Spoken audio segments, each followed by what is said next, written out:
ఆలేరు ఆర్యవైశ్య మండలం అధ్యక్షులు నాగబండి మధుసూదన్ ప్రమాణ స్వీకారోత్సవం ఘనంగా నిర్వహించారు.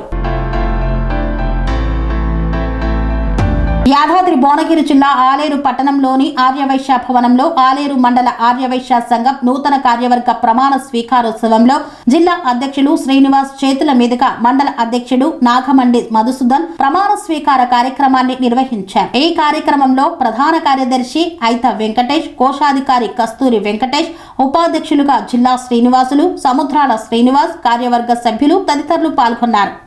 సామాజికంగా ముందుంటాం.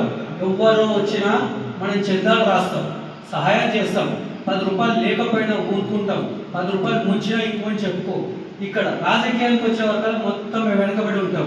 1983లో ఎన్టీ రామారావు వచ్చిన తర్వాత రిజర్వేషన్ ఎప్పుడైతే పెట్టిండో ఆ రోజు నుంచి మనకు అంతకుముందు ఉన్న దాంట్లో ఏ గ్రామంలో చూసినా సర్పంచ్ 4 గ్రామాలే సార్, అందులో ఒక సర్పంచ్ ఒక వైశ్యుడు ఉండేవాడు.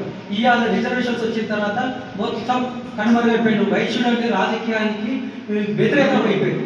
రెడ్డి రాజకీయం నడుస్తుంది మొత్తం ఏ గ్రామంలో. మరియు ఆర్థికంగా మన దగ్గర 100 రూపాయలు ఉంటే మనం 90 రూపాయలు దాచుకొని 10 రూపాయలు చూపించుకుంటున్నాం. వేరే వాళ్ళు ఏం చేస్తారు, 100 ఉంటే వాడు 1000 రూపాయల వ్యాపారం చేస్తున్నాడు. మారోడు ఏమి లేకుండా వాడు ఎక్కడో అప్పు తెచ్చుకొని ఎక్కడికి వెళ్ళి తెచ్చి వాడు గురించి వచ్చి దివాళీ వచ్చి మన దగ్గరకు వచ్చి దుకాణాలు పెట్టి షో పుటప్ చేసి వాడు స్టార్ట్ అవుతుందా నడుస్తుందా నడవదా వాడికి తెలియదు. కానీ వాడు రావడం 10 లక్షలు కుమారించి షో పుటప్ చేస్తాడు, డిజిటల్ అని చెప్తాడు, మంచి అద్దాల మేడలు లెక్క అద్దాలను చూపిస్తాడు, నడిసే ఉంటాడు, లేకపోతే దివాళీ పోతాడు. మన దగ్గర 1000 ఉంటే మనం 100 రూపాయలే పెట్టుబడి పెట్టి 90 రూపాయలు దాచుకుంటే అది మురిగిపోతుంది. 100 ఉంటే 1000 రూపాయలు వ్యాపారం చేయండి, ఏం కాదు. నీకు ప్రభుత్వం కూడా మంచి ముద్ర అనే స్కీమ్ ఉంటుంది, బ్యాంకులో లోన్ ఇస్తుంది.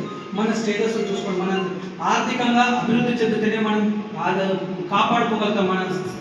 మన వైశ్య సోదరులను, మన జీవితాలను కాపాడుకోగలుగుతాం. రాబో కాలంలో రిజర్వేషన్లు చాలా క్రిటికల్గా ఉంటాయి. మన పిల్లల చదువులు అన్ని రంగాల్లో ఉండాలంటే మనం పోరాడితే పోయేదేమీ లేదు, బానిస సంఘాలు అన్నారు మహానుభావులు.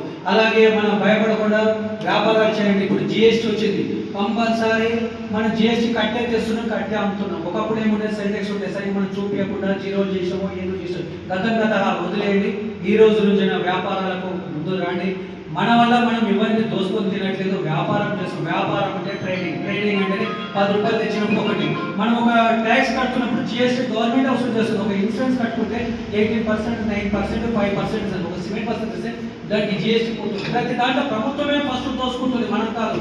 అసలు మనం ఎందుకు భయపడాలి? మనం తినే 10% లాభానికి భయపడకండి, వ్యాపారాలు చేయండి. కాకపోతే ఇల్లీగల్ వ్యాపారాలు చేయకండి. న్యాయబద్ధమైనది ప్రజలకు ఉపయోగపడే ఐటమ్ తిరిగి అమ్ముకోండి, ఏం భయం లేదు మీకు. ఎందుకంటే ప్రభుత్వం కూడా సహకరిస్తారు, చట్టాలు ఉన్నాయి, మనం భయపడి ఎదుర్కోవాల్సిన అవసరం లేదు. కంపల్సరీ ఇంకొక విషయం ఏంటంటే ఆలేరు ఇవాళ కాదు, ఇది పూర్వం నుంచి కూడా తిరుగుబడ్డ గడ్డ. దీనికి ఇప్పుడు 50 సంవత్సరాల కిందనే ఇలాంటి 600 స్థలంలో గుడి కట్టుకున్న మన వైశ్యం ఇంత పెద్ద బంగ్లా ఉంది. మనం ఇంత సెంటర్లో దీన్ని కాపాడుకొని దీనికి 4 అంతస్తుల బంగ్లా కట్టుకోవాలి. ఎందుకంటే మన తర్వాతనే ఏ కులాలకైనా వచ్చినాయి. ఇప్పుడు మన సోదరుడు చెప్పినట్టు కులం పక్కన మఠాలు ఉన్నాయి. మన మఠాలకు శిథిలమైపోతుంది అంటున్నారు. శిథిలం ఎందుకు కావాలి? మనం ఉన్నాం కదా, మనం జీవనంలో ఉన్నాం. ఆర్యవైశ్యం అనేది గుర్తింపు దగ్గర పేరులో ఉన్నాం. దాన్ని శిథిలం కాకుండా ఇమీడియట్లీ మీరు స్టార్ట్ చేయండి. మీకు పెద్ద సమస్య కాదు. 10,000 అయితే 20,000 అయితే 50,000 అయితే 1,00,000. కానీ అది నడుస్తూ ఉంటేనే బాట అవుతుంది. నడవకపోతే దాంట్లో గుండె కంపలేదు, బాట అనేది బంద్ అవుతుంది. బంద్ కాకుండా మనం కాదు, మన తరాలకు రావు మన పిల్లలకు కూడా గమ్యస్థానం ఉండాలి. వైశ్య జాతిలో పుట్టినందుకు మనం గర్వపడాలి. వైశ్యుడు అంటేనే ఒక బ్రాండ్, అంబాసిడర్ బ్రాండ్ మనం అంటే. ఎందుకంటే వీళ్ళు మోసం చేయాలనే నమ్మకం ఉంటుంది. అలాగే మనం ఎదగాలి. మనం అలా చేయకుండా ఎంతసేపు భయపడుకుంటూ ఉంటుంటే మన భయం ఎలా పోతుంది? మనం పుట్టడమే ఒక గగనం, ఒక యుద్ధంలో వచ్చే సెమెంట్స్ నుంచి విరియ కణాల నుంచి పుట్టిన వ్యక్తులు మనం. 1,50,000 సెమెంట్స్లకి వెళ్ళి పుట్టిందే మన జీవితం. మన జీవితం ముందే పోతుంది, మనం భయపడాల్సిన అవసరం లేదు. పోయే టైం వస్తే ఎంత పెద్ద మహానుభావుడైనా వైఎస్ రాజశేఖర రెడ్డి కూడా ముఖ్యంగా పోయాడు, పోతూ గాల్లో పోయాడు. మన జీవితం పోయేదంటే పోతుంది, దానికి భయపడాల్సిన అవసరం లేదు. ప్రతి క్షణం నిలబడండి, మీరు తిరగబడండి, నడవండి. మీ పిల్లలు ధైర్యం నింపండి. మీరు భయపడి మీ పిల్లలను మీరు బాధ్యతగా తయారు చేస్తారు. అలా కాకుండా మీరు మొత్తం తిరగండి, ఏం కాదు. బాధ్యత సంఘాలు పోతే మనం భయపడాల్సిన అవసరం లేదు. ప్రభుత్వం కూడా అవసరమైతే గద్దె దిగి వస్తుంది. ఒక వైశ్యుడు ముఖ్యమంత్రి అయ్యాడు, రోష గారు, టీజీ వెంకటేష్ గారు. ఇవాళ తెలంగాణ ఆంధ్రప్రదేశ్లో మొత్తం అతని చేతుల మీదే నడుస్తుంది. భయపడితే ఏది కాదు. ఒక రాష్ట్రం గురించి ఒక పొట్టి శ్రీరాములు ఆత్మత్యాగం చేసుకున్నాడు. 70 సంవత్సరాలు అయినా కూడా ఇంకా గుర్తుంచుకుంటున్నాం. ఎందుకు? అతను చేసిన ఫలితమే. మహాత్మా గాంధీ పోరాడి భారతదేశాన్ని సాధించిండు. ఇవాళ 80 సంవత్సరాలు మనం ఎందుకు గుర్తు చేసుకుంటున్నాం? అలా బానిసలుగా ఉండి ఇలాగే మన జీవితం కనుమరుగవుతామా? లేదు, మనం పోరాడి జీవితానికి ఒక పేజీలో సువర్ణాక్షరాల దగ్గర మన పేర్లో ఉండి నిలబడిపోవాలని మీరు ఆలోచించుకోవాలి. ఆలేరు హైదరాబాద్కు 50 కిలోమీటర్ దూరంలో ఉన్నది. మీరు మంచి కార్యక్రమం చేయండి, గుర్తింపు వస్తుంది, మీ పట్టణానికి మీకు గుర్తింపు వస్తుంది. ఒక నియోజకవర్గ స్థాయి గల ఆలేరు రవాణా రంగంలో కూడా మీకు రైలు కన్వీనియన్స్ ఉంది. మీ కాన్స్టిట్యూన్సీలోనే యాదగిరి గుట్ట ఉంది.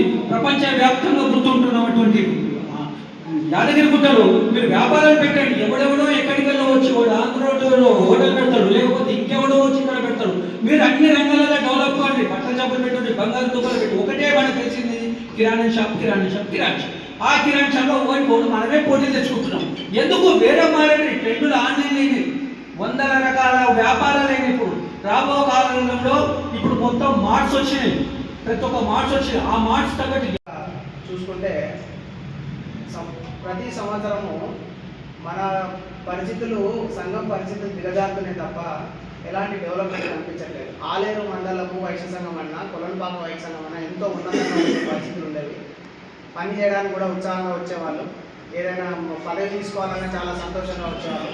కానీ గత 2-3 సంవత్సరాల నుంచి చూస్తూ ఉంటే కరోనా తర్వాత మనం పూర్తిగా మనది వ్యవస్థ పూర్తిగా నిర్వీర్యమైంది. అందరం కలిసికట్టుగా దీన్ని బలోపేతం చేయాలి. ప్రతి ఒక్కరూ మీరు ఆర్థికంగా సాయం చేయకున్నా సరే, కానీ సంఘానికి అవసరం వచ్చినప్పుడు ఖచ్చితంగా మీ యొక్క సమయాన్ని కేటాయిస్తే చాలు. ఎవరు కూడా ఇప్పుడు ఎన్నో పనులు మనం పెండింగ్ పెట్టుకుంటున్నాము. సీనన్న చెప్తున్నాను, సీనన్న వాళ్ళ మఠం ఉంది కొలంపాకల.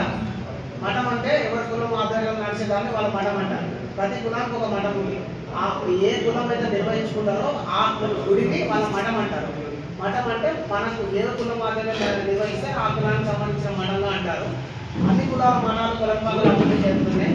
మన మఠం పూర్తిగా నిర్వీర్యం అయిపోయి దానికి బాట కూడా లేని పరిస్థితిలోకి వచ్చింది. సో దాన్ని మనం చర్చించి ఒక కమిటీ వేసి మన మఠాన్ని అభివృద్ధి చేసుకోవాలి. ఎందుకంటే కొలంపాకకు దక్షిణ కాశీ ఎందుకు వచ్చిందంటే మఠాలు కాశీ తర్వాత మన కొలంపాకలో ఉన్నాయి మఠాలు. అందు గురించే దానికి దక్షిణ కాశీ అని పేరు వచ్చింది. సో నేను అనేది ఏంటంటే మన మఠాన్ని అందరం ముందుండి అభివృద్ధి చేసుకోవాలి. అలాగే సంఘ భవనం నిర్మాణం చేసుకోవాలి. అలాగే మన రాజకీయంగా మనలో చైతన్యం తీసుకురావాలి. వీరేశమన్ అన్నట్టు వచ్చే మున్సిపల్ ఎలక్షన్లలో మన వాళ్ళు ఎక్కడ నిలబడ్డా కూడా అందరము అండగా నిలబడి వాళ్ళ గెలుపుకు ప్రతి ఒక్కరము కృషి చేయాలి కోరుకుంటున్నాను. అలాగే ఈరోజు కమిటీ కార్యవర్గ సభ్యులు, సలహాదారులు అందరూ కూడా మీరు దయచేసి చెప్తున్నాను, మీరు ఒక దీన్ని భారంగా భావించద్దు. కమిటీ మీటింగ్ అంటే మీ సమయాన్ని కేటాయించండి.